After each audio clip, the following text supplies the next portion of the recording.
I speak to you in the name of God, the Father, the Son, and the Holy Spirit. Amen. When I look out on all your faces, I'm a little curious.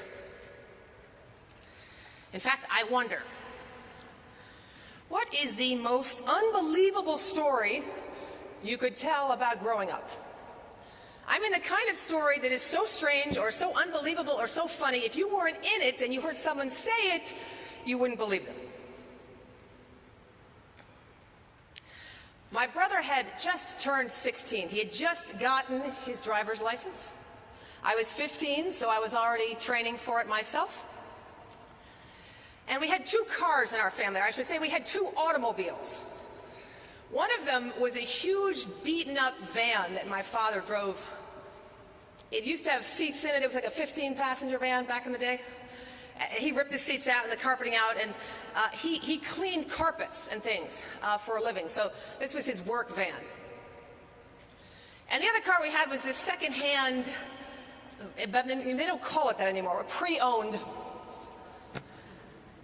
Nissan that was also beaten up, but it had a sunroof that worked most of the time. And for my brother and I, this car was everything. Well, one day the van wasn't working. Many days the van wasn't working. So Dad took the Nissan to go do an estimate. We lived just outside the border of New York City. So we drove to this sort of dangerous neighborhood and left the keys in the car. And was in and did the estimate on the carpet cleaning and came out and the car was already stolen. And this poor man had to do a walk of shame and walk a few miles home. We knew we were in trouble when we saw him walking home without the car. We were devastated. I know we should have been the prodigal son reversed. We should have been waiting to greet our father coming, but we were so angry. We wanted to quit our family. My father was a man of very few words. I think in the whole course of his life, he probably spoke maybe 1,000 words. He died when I was 18, so I didn't have a lot of time to get to know him. He'd been a sergeant in the Marine Corps in the Korean War. And he had lots of tattoos. In fact, the first words I remember learning to read as a child were the words in his tattoos as I would be held in his arms. They were scary tattoos, and they were flags, and the Marines are into this stuff. There's a dagger, like through a skull. All sorts of statements. There was crosses everywhere. And I remember one of the lines was death before dishonor. But about a day after the car was stolen, none of us were talking to each other. The phone rang. And by the way, for some of you, it used to have a cord, when you that's what this means. So my mother picked up the phone, and there was a guy on the phone named Angel. And Angel told us that he actually had our car. He'd heard that it was stolen, but he'd rescued it for us. And if we would meet him in the North Bronx, he would give us the keys for $200. He would meet us at the corner, give us the keys, and tell us where the car is. Now, my brother and I were like, Angel indeed! Yes! Game on for coolness in life. This van was a big impediment to coolness in life. So my parents called the police, who laughed at us and said Angel did not in fact have our car. Our car was probably broken up into 1,000 parts, already sold all over the East Coast. Angel probably bought our registration for $5, and once taking our $200 would probably run away. I was young enough that I believed Angel. And my brother and I were so mad at our parents for not going to the North Bronx and meeting him and getting our car back. So for another day, we just pestered them. Where was their hope? Where was their faith? In Angel. My mother got so mad, she decided how to solve this problem. She told my brother, I'm taking you for a ride on Saturday, midday, to the neighborhood that Angel wanted to meet us in. Now, my mother had been orphaned at 4 years old, left at a foundling hospital in Hell's Kitchen in New York City to be raised by the Sisters of Charity. She knew the city well. This was the 1980s. That part of the Bronx was like the murder capital of New York, which is one of the most dangerous cities in the country. So my brother went along for the field trip, and I'll never forget how it started. We were all on the front porch. My father and I were sitting there, and my brother goes with my mom to go on this tour. But my father calls out his name. And as he turns around, my dad tosses him house keys and the keys to the old car. And my brother actually caught the keys. Now, I just got to tell you, this was a huge moment for him. My brother and I grew up, we were tournament chess players and things like that. So when your father's a sergeant in the Marine Corps and throws you the keys, my first thought was, thank God he caught them. And the look in his face was, I caught them. So they get in the car and they drive away. Well, what actually wound up happening is at noon that Saturday, my mother had my brother in that neighborhood for 5 minutes, and he was weeping to come home, apologizing about the whole thing. Trash on the streets, prostitutes on every corner at noon on Saturday. So she finally agrees that the lesson is over. They pull a U-turn in the side street, and there is the Nissan! Parked on the street! And my brother, in what, to this day, he's had 3 children, but trust me, I know this was the moment of becoming a man. The chess player jumps out of the car, jumps into the Nissan, and I don't know if any of you know anything about New York, gets on the Major Deegan at 80 miles an hour, and heads toward the porch. My mother apparently in the passenger van, screaming at him. Fordham Road. Anybody know that neighborhood? I mean, a 16-year-old kid going 80 miles an hour on the Major Deacon? I bet my brother still has adrenaline in his blood today. And all I remember was sitting with my father, who was looking at the newspaper, and at a distance I sort of heard the screeching of wheels in the neighborhood.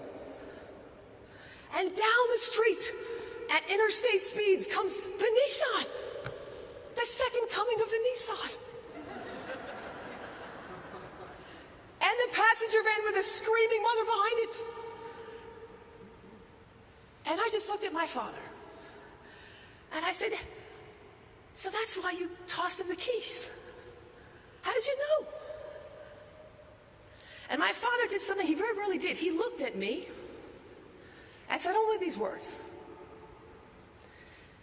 Anything can happen in this world. Now, what's remarkable about that is the man who said it. A man like my mother, who was also raised in abject poverty, with parents who were raging alcoholics that would beat all 6 of their children savagely.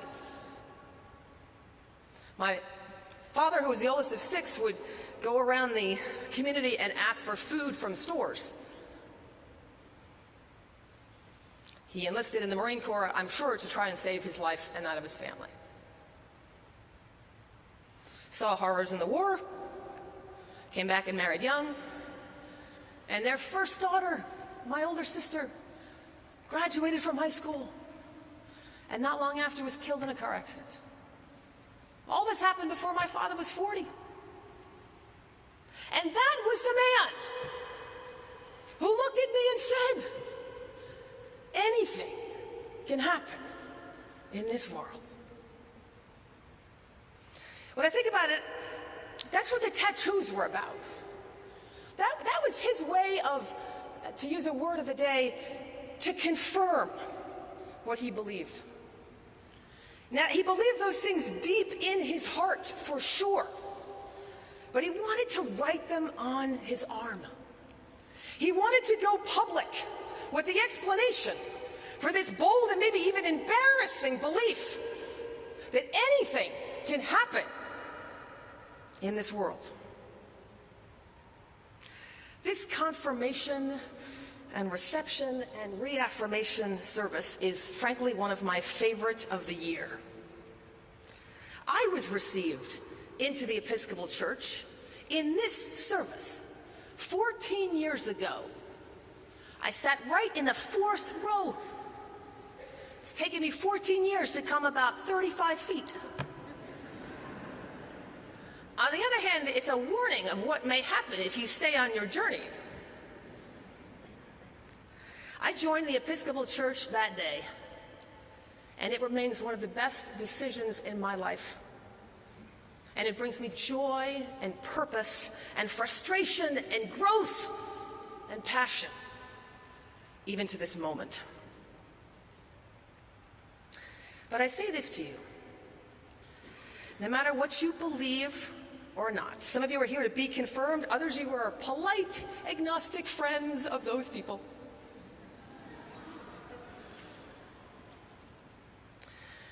But I'm here to tell you that confirmation is not just a religious ceremony. I think in many ways it is an answer to something that the world needs. I believe in my heart that the world and you and me are blessed when someone confirms or reaffirms their faith. In some ways, we are healed when people do that. But if you're wondering what difference it makes, because if you already believe things in your heart, I mean, why do you need to say it? Maybe Cordelia was right in front of King Lear. Must I heave my tongue into my throat? The world needs confirmation because I believe there's a very particular problem that confirmation helps. It's not because the world needs more religion, because let's just admit the impact of religion on world peace and love is a bit of a mixed bag. A decade ago, I published a book on teenagers, a research project. Over 1,000 interviews with teenagers all over the country, of every social class and ethnic background. But one of the near universal statements, even among the happiest and healthiest of these teenagers, was that the world was somehow corrupt. That was their word, corrupt. Remember, these were children at the time of the Columbine shooting and middle schoolers at the time of 9/11. They seemed mostly certain, girls and boys, that very few people they didn't know were telling them the truth. And even among friends or family, maybe not so much. Recently, I wrote another book that was much more about adults, and frankly, the results were somewhat similar. There is a sense that the media, the government, religious institutions, the tech wizards, capitalists of every kind are basically out for themselves. You can't trust politicians, you can't trust religious leaders, you can't trust media outlets, you can't trust any experts, you can't even trust Facebook.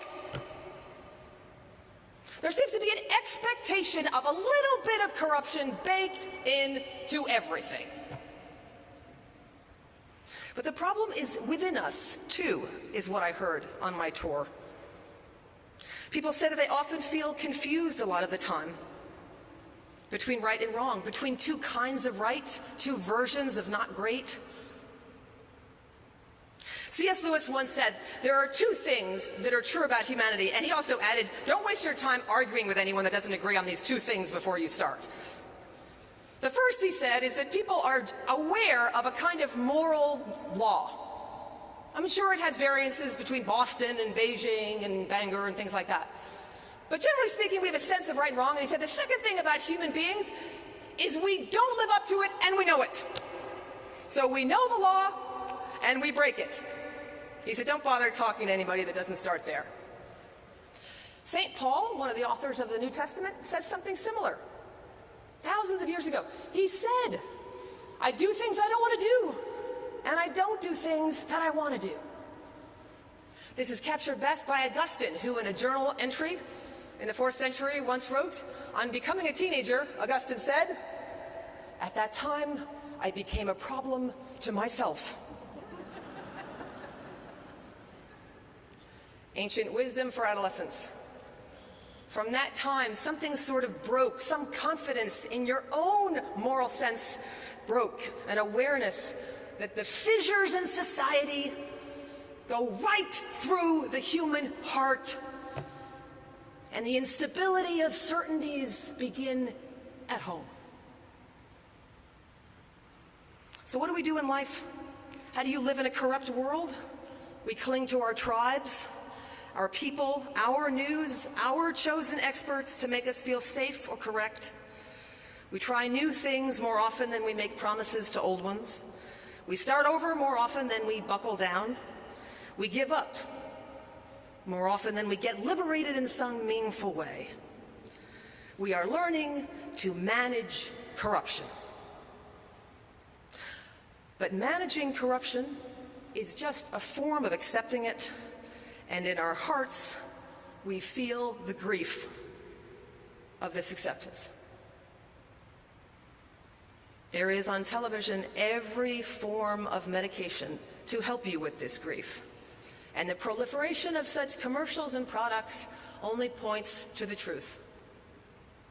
We feel some kind of corruption inside, and some kind of social acceptance that this is part of growing up, being realistic. And it makes us sad.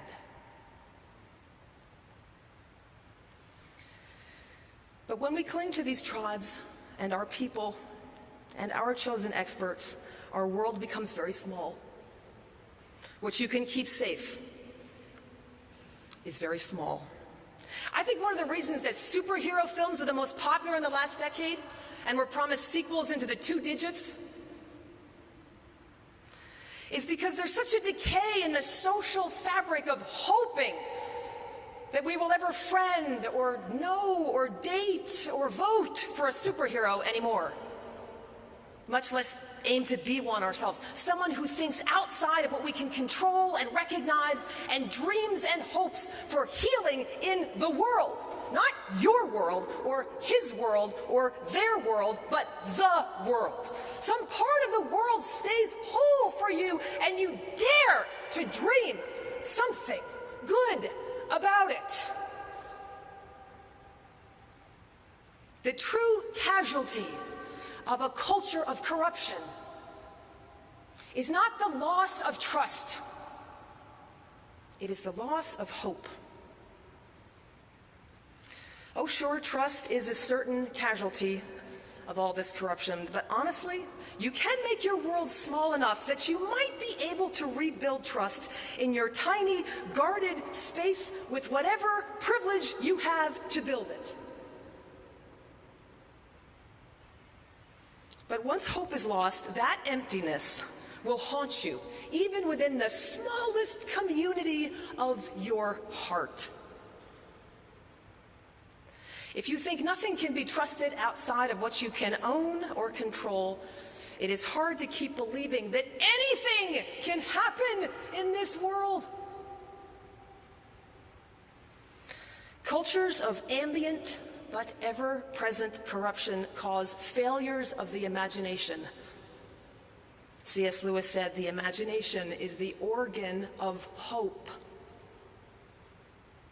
We stop hoping that darkness inside your heart or throughout the world can ever really be conquered by light, peace, justice, love, healing, beauty.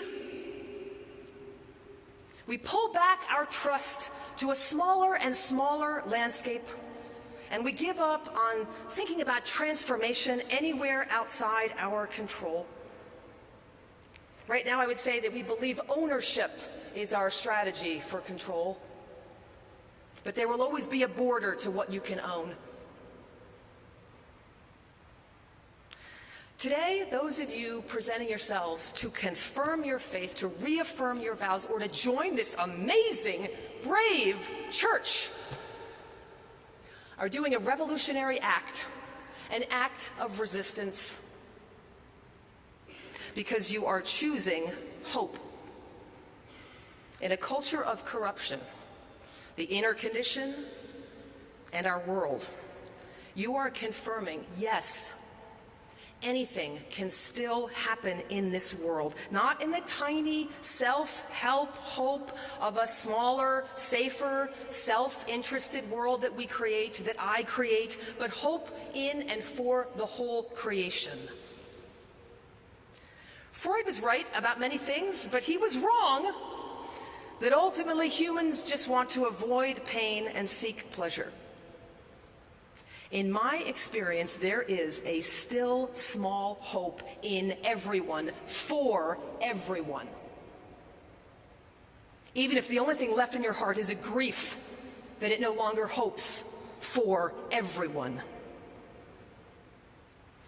And that hope we find in ourselves, still whispering like a black box, a pain buried so deep beneath the ocean. That is not your hope. That is God's hope. And that is what today is about. God in you. The hope God has for everyone, for the world that is in you. And confirmation is standing up and saying, I hear it. I want more of that hope in me. Not me working harder at hope. Me making space in my heart, in my life, in my relationships, in this world for the hope that God has. You want more. The great word of Christian theology. More. Confirmation is not just a declaration, it is an invitation to God. I want more of you, God, in me. And as Episcopalians, we know what that means. Is you put more of your life into the church, which is the body of God in the world. The way we have more of God in our bodies is we put our bodies in the body of God in the church. You are joining a church or confirming your faith in a church today, not to be a better person. Please do not make the mistake that so many have made for hundreds of years in describing Christianity. This is not a moral enterprise. Christ did not die and raise from the dead so that you could be a better person. Christianity, by the way, if it is a moral enterprise, has failed. And it fails me when I think of it that way. Christ did not come that we are better people, but that we are new people. Confirmation is our answer to a culture of corruption. The choice to say that I will not allow the brokenness within me or around me to convince me that brokenness is our world's fate and future. Confirmation and reaffirmation, which I invite every single one of you to read along and do, is a chance to stand here in the presence of God and the people of God and say loudly, you will not go gently into the night of corruption. I will not give up on the presence of God in me and in the world. Even though corruption buries hope in the ground under its mountains of chosen, safe cynicism.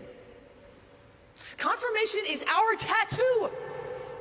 Your sign on this day that people can read that you are bullish on hope. Not because you are naive, but because you are a witness to what God has already done in your life, in the church, and in the world. Your testimony today, and the testimony of the church to the reality of the transformative, healing love of God, is not some Freudian wishful thinking. It is declaring evidence in our experience of who God is. Mine eyes have seen the coming of the glory of the Lord, and I am not going to turn back now.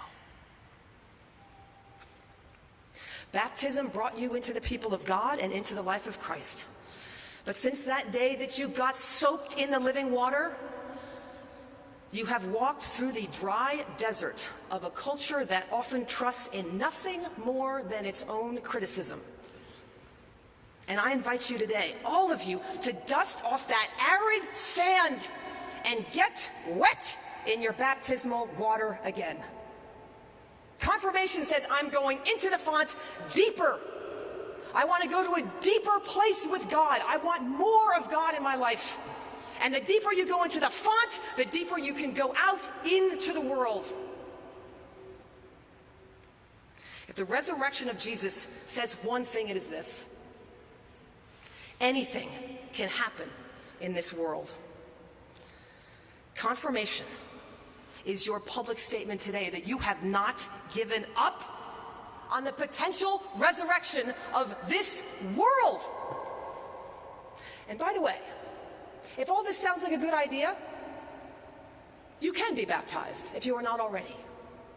In fact, I am going to be at that font on my way out today.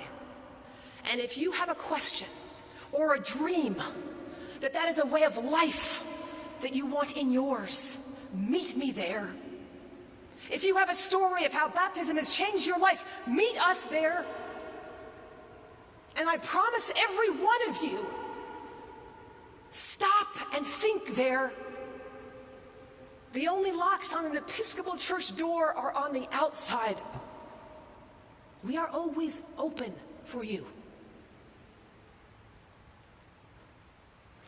From this day forward, those of you who are seeking confirmation, reaffirmation, and membership in this church are saying that you have not given up and you are tired of a world that manages corruption, manages racism, manages bigotry, manages poverty, manages white supremacy, manages violence, and manages life in the tomb rather than choose the hope that we can climb out of it with Christ. If you are tired of managing darkness, today confirm your hope in light. We were not created to acclimate to darkness.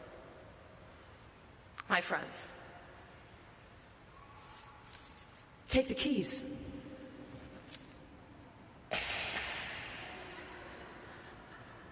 Because today, you are joining a church that does believe, that still believes, and that will believe that anything can happen in this world.